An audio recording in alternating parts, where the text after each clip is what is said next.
Hey guys, it's Tally.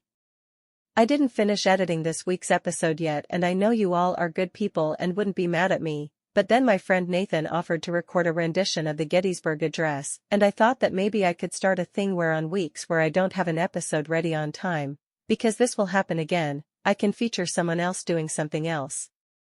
So now this is not an episode of Trying My Best with Tally Dooley, but a new second, concurrent podcast called Doing My Worst without Tally Dooley.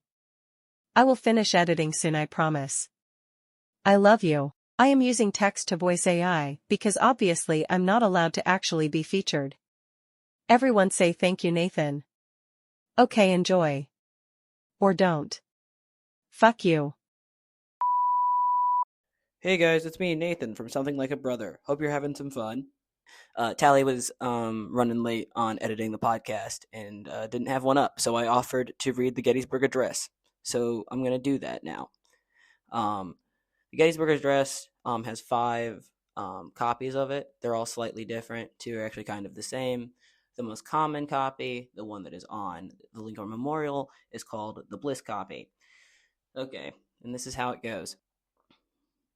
407 years ago, our fathers brought forth on this continent a new nation, conceived in liberty and dedicated in the proposition that all men are created equal. Now, we are engaged in a great civil war, testing whether the nation, or any nation so conceived and so dedicated, could long endure.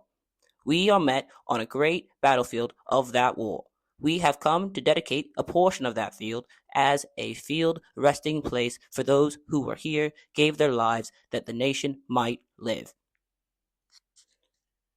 It is altogether fitting and proper that we should do this. But, in a larger sense, we cannot dedicate, we cannot consecrate, we cannot hallow this ground. The brave men, living and dead, who struggled here, have consecrated it, far and above our poor power to add or detract. The world will little note, nor long remember that what we say here, but it can never forget what they did here.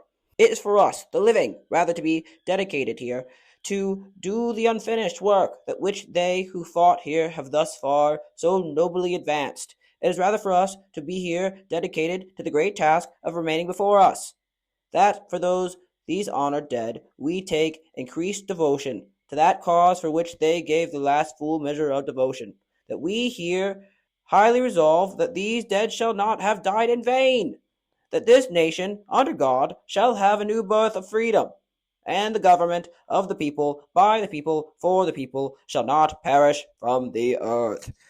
I would like everyone to understand and note that I've never seen the movie Lincoln.